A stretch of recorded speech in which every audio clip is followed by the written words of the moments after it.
और अब रुक करते हैं दिल्ली का 3 दिवसीय सीएस कॉन्फ्रेंस आज से शुरू होगी। पूसा की राष्ट्रीय प्रौद्योगिकी संस्थान में इसका आगाज होगा।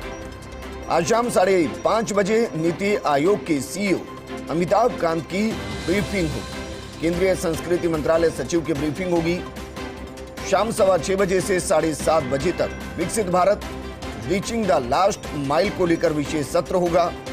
देश भर के मुख्य सचिवों और अन्य अधिकारियों का आगमन शुरू हो चुका है और संस्थान में कॉन्फ्रेंस के लिए तैयारियां पूरी कर ली गई।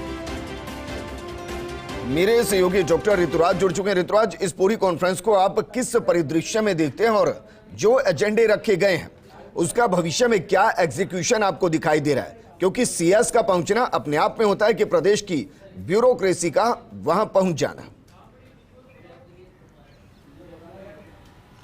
देखिए ब्रिजेंद्र, जो जिस तरह का पूरा इसकी संरचना रखी गई है, चूँकि पहले सीएस कॉन्फ्रेंस जब हुई थी तो एक नया तरीके का एक इनोवेशन के रूप में इसे माना गया था और जो पीएम मोदी का जो कॉन्सेप्ट है, जो नए भारत का सपना है, जो विजन है, उसी विजन को आगे बढ़ाते हुए उसी की एक कड़ी के रूप में यह दूसरी सीएस कॉन्फ्रेंस का आगाज होने जा रहा है। और आज का जो सत्र और ये तमाम चीज़ें रहेंगी, इसमें कोई आज विशेष नहीं है, लेकिन एक इंट्रोडक्टरी उद्बोधन हम कह सकते हैं, ब्रीफिंग वो अमिताभ कांत देंगे जो सीईओ हैं नीति आयोग के और जो इस पूरे जो सीएस कॉन्फ्रेंस के प्रणेता एक तरह से हम कह सकते हैं वो हैं।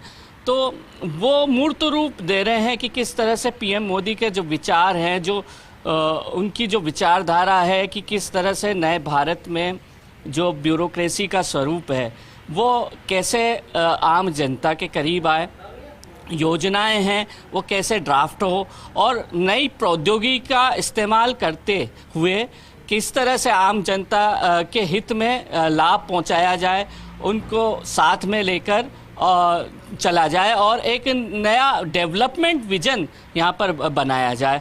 तो इन तमाम बातों को ध्यान में रखते हुए ये तमाम स्वरूप तैयार किया है।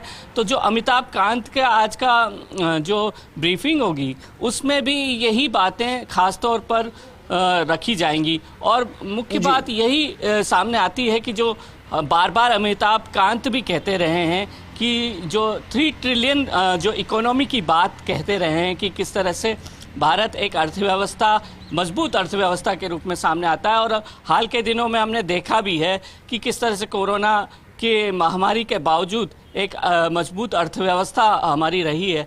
तो उसी चीज को रेखांकित करते हुए आगे क्या निर्णय। ठीक है ऋतुराज, एक और सवाल, क्योंकि सभी प्रदेशों के सीएस वहां मौजूद रहेंगे, नीति आयोग वहां मौजूद रहेंगे।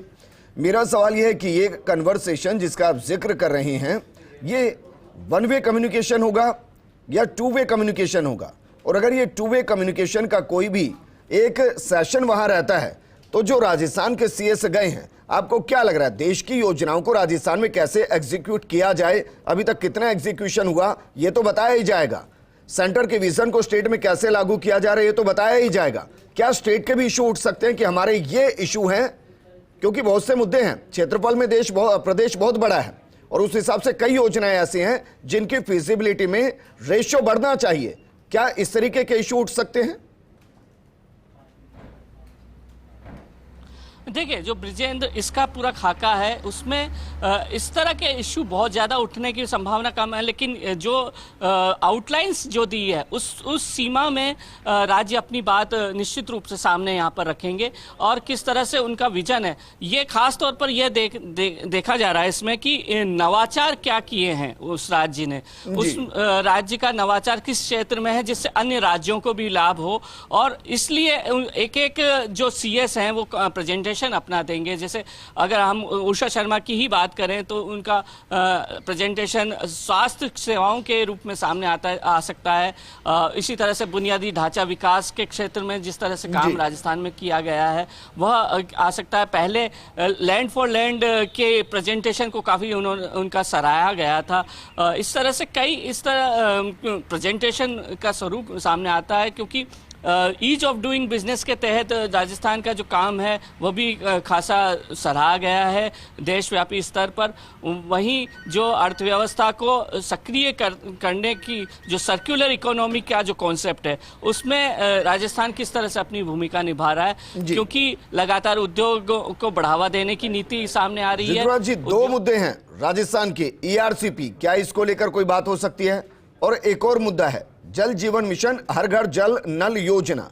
राजस्थान में क्षेत्रफल के आधार पर, बाकी हरियाणा से कंपेयर करूं, मैं पंजाब से करूं, मध्य प्रदेश से करूं, तो यहां लागत ज्यादा आती है और उसी वजह से यहां पर आंकड़ा जल जीवन मिशन और हर घर जल नल योजना में कम है, जिसको लेकर कई बार सवाल उठता है। तो क्या इसको लेकर कहा जा सकता है कि इसमें सेंटर और स्टेट का जो रेशियो है उसमें सेंटर के रेशियो को बढ़ाया जाए?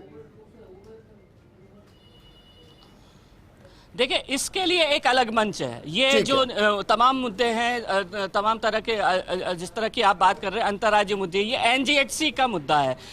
जो नॉर्दर्न जोनल काउंसिल है उसकी बैठक अब हाल ही में होने वाली है चंडीगढ़ में। ये वहाँ का मुद्दा है और वहाँ के चीफ सेक्रेटरी स्तर पर ये मुद्दे हल होंगे और मुख्य सचिव उषा शर्मा उसमें भी जाएंगे और उसमें ये बखूबी ये मुद्दा उठाया जा सकता है। और जो आप जल विवाद जिस तरह से कह रहे हैं, भाखड़ा जल समझौते को लेकर भी वहाँ पर बात हो सकती है, लेकिन यह विषयतर है। अगर इस कॉन्फ्रेंस की बात करें इन तमाम मुद्दों को लेकर, यहाँ बात करना ये एक विषयतर कहानी है, क्योंकि यहाँ ऐसी योजना, ऐसा नवाचार जो राष्ट्रीय स्तर पर महत्व रखते हैं, उन्हीं के लिए बात की जा रही है। और उसी आधार पर सत्रवार इसमें कॉन्सेप्ट विजन क्लियर कर रखने के लिए जो समूह बनाए गए हैं उसमें CS अपनी बात रख सकेंगे। ठीक है ऋतुराज, शुक्रिया।